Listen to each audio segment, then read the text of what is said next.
오늘은 점수를 어떻게 산출하는지 그 접근 방법에 대해서 얘기를 좀 해보려고 합니다.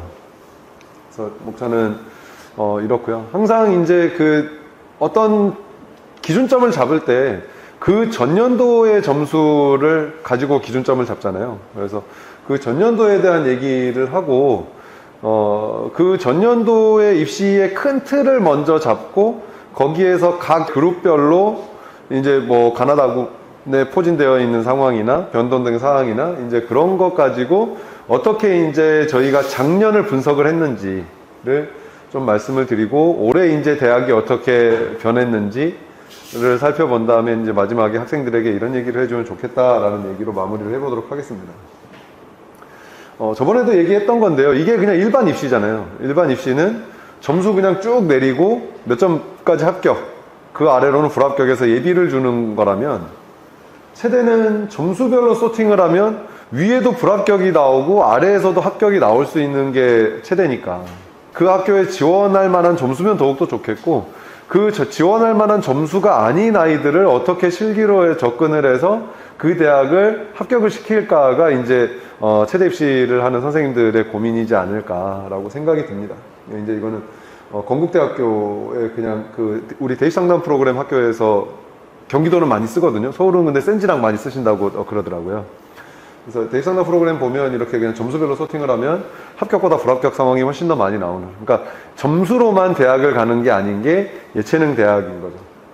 근데 이제 코로나 상황이 올해 이제 3년째인데 저는 정시 때 아이들 실기 보러 갈 때 거의 따라가거든요. 실기 보러 갈 때 실기장 가서 몸 풀어주고 유의사항 얘기해주고 들어가는 것까지 확인을 하고 이제 제가 다시 학교에 와서 나머지 친구들 운동 가르치는 편인데, 맨 처음에 이제 아이들에게 체대 왜 가려고 하니 물어보면 이제 이런 대답들을 거의 합니다.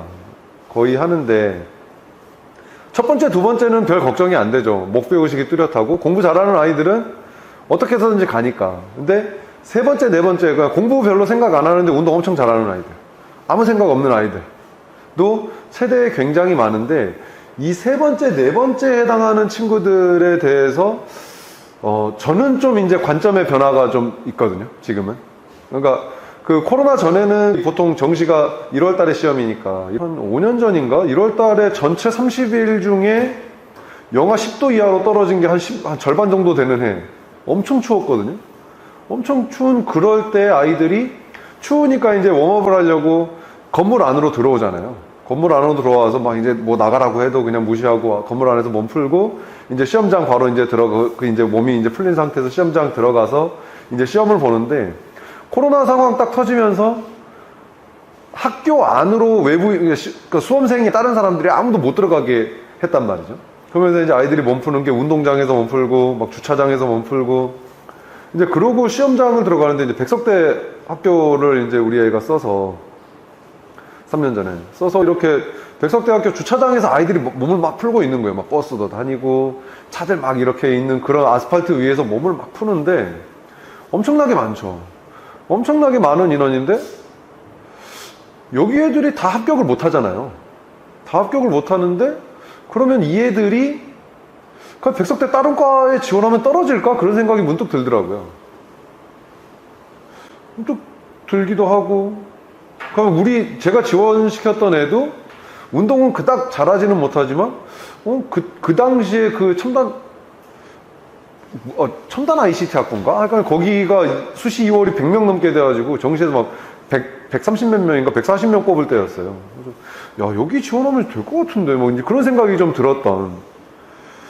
이제 그것의 기조가 그거였잖아요. 3년 전에 학생 수가 갑자기 7만 명이 확 감소하면서, 그 다음에 재작년에 또 6만 명이 또 이렇게 감소하면서 한 13만 명 정도가 감소를 했으니까, 그럼 우리 수능을 보는 인원이 한 45만 명 정도 되니까 그 중에 13만 명 그러면은 전체 수능 응시 인원의 25%가 사라진 거거든요.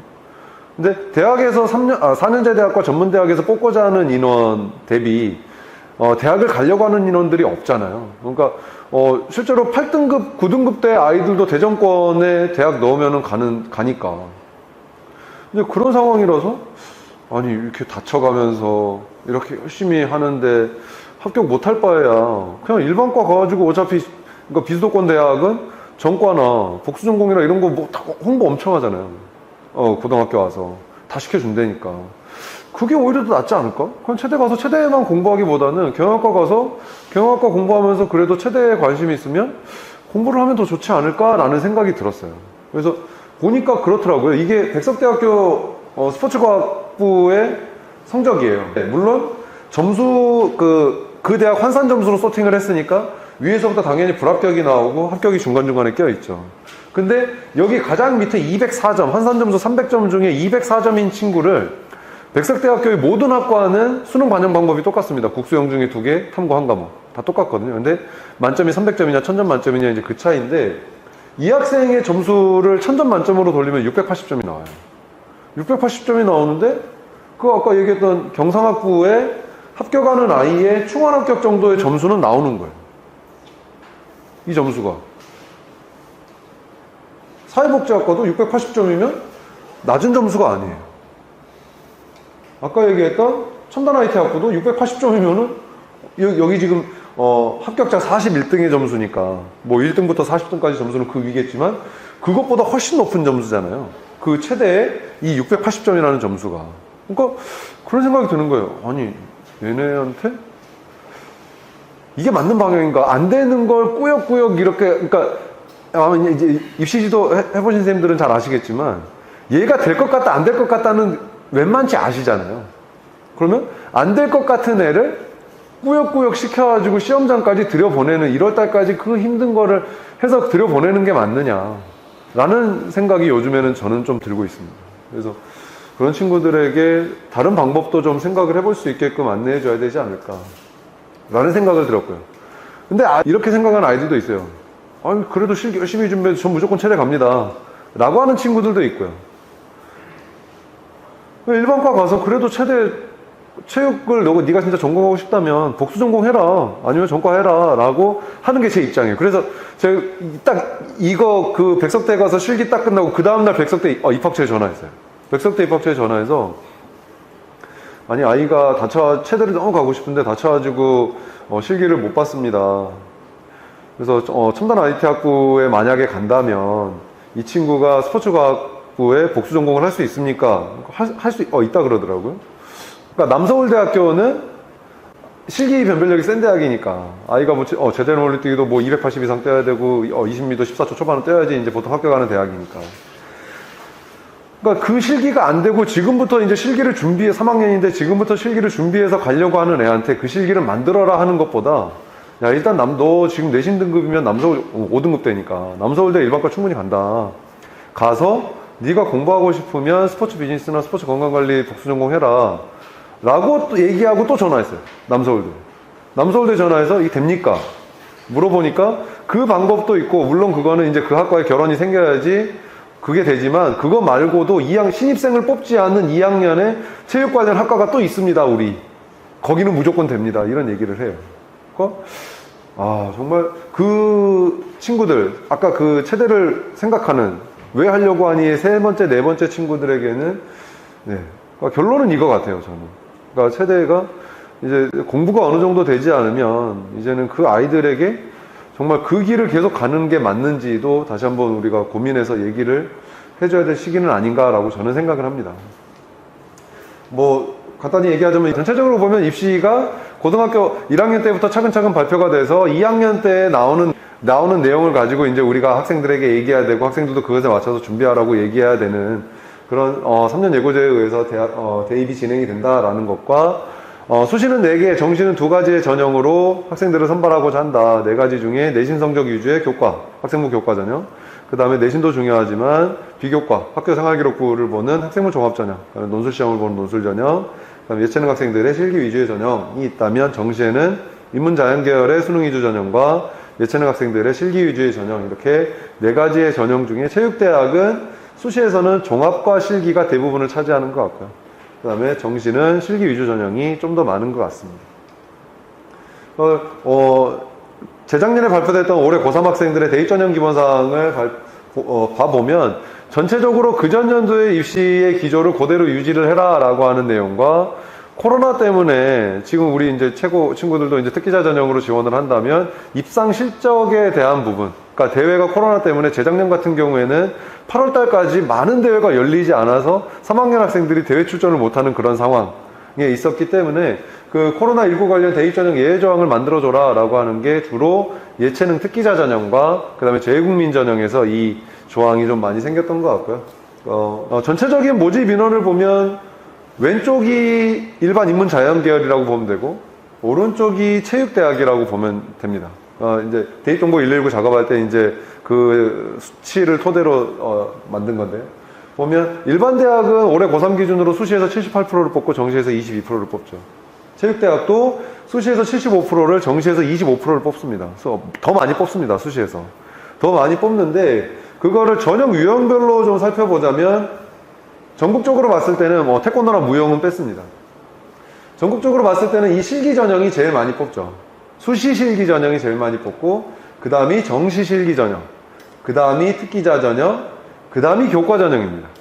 그러니까 우리 서울 수도권 위주로 살펴보자면 수시에서 교과 전형이 없지만 특히 전라남도, 전라북도 이쪽으로 내려가면 교과 전형이 굉장히 많이 있거든요. 그래서 교과 전형이 상당 부분을 차지하고 있다. 그 다음이 종합 전형, 그 다음에 정시에서 비실기 전형, 마지막으로 논술 전형 순서로 이루어져 있습니다.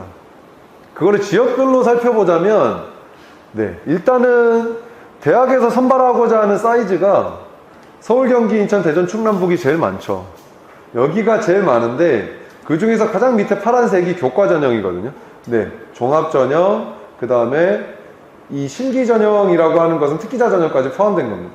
갈수록 아래에 있는 교과 전형이 전체 비율에서 상당 부분을 차지하고 있는 이런 상황이 되게 되겠고요. 그리고 우리 아이들이 주로 가려고 하는 대학들은 여기 내에서 거의 대부분 있지 않을까라고 생각이 들고요. 정시 모집으로 가자면 빨간색이 실기 전형, 그 다음에 밑에 파란색이 비실기 전형인데 전체적으로 빨간색이 제일 많고 그리고 정시에서 25%밖에 선발하지 않지만 그 25% 안에서의 쿼터는 서울, 경기, 인천, 대전, 충남북이 거의 대부분을 차지하고 있다라고 생각을 하시면 좋을 것 같습니다. 그거를 이제 다시 주로 이제 수도권 아이들이 가는 대전권까지 딱 놓고 66개 대학을 분석을 해보면 아까 75대 25의 비율이 57.4 대 42.6으로 바뀌게 됩니다. 물론 여기에는 이제 특기자 전형도 뺐을 때 얘기죠. 그러니까 특기자 전형까지 포함하자면 인원이 좀 더 늘어나겠지만 실적을 가지고 가는 특기자 전형을 빼면 수시, 정시가 거의 비슷한 비율을 차지하게 되고요. 전체에서 특기자 전형을 빼면 오히려 이제 정시 인원이 늘어나게 되는 이런 상황이 발생하게 됩니다. 아이들이 정시 위주로 준비를 하는 아이들이 많은 그런 상황이 좀 나오고 있고요. 그거를 다시 이제 위에 대학들만 살펴보자면 아까는 교과 전형이 굉장히 많았지만 정시 실기 전형이 가장 많은 인원을, 그 다음이 수시 실기 전형, 그다음에 특기자 전형, 종합, 비실기, 교과 순서입니다. 그러니까 교과가 지방으로 가면 많지만 서울 수도권, 충청권에서는 많이 없다라는 거. 그래서 아이들이 실기를 준비해야 될 수밖에 없는 상황. 그리고 수시에서 가자면 학생부 종합 전형을 준비할 수밖에 없는 상황이 모집 인원 때문에 이렇게 구성이 된다라고 하는 것이고요. 그거를 다시 이제 지역별로 좀 살펴봤습니다. 맨 아래가 서울, 수도권, 충청권, 대전권이거든요. 그럼 보면 학생부 교과 전형이 서울권에는 없지만 내려가면 대전권에서는 많아지는, 그 다음에 실기 전형도 마찬가지로 서울권보다는 아래로 갈수록 더 많아지는, 학생부 종합 전형은 간간히 있지만 수도권과 서울권에서 많은 비중을 차지하는, 그 다음에 정시 실기 전형은 서울로 올수록 많은 비중을 차지하는 이제 이런 구조들을 확인할 수가 있었습니다. 지금부터 이제 그 작년 리뷰를 좀 해보도록 하겠는데요.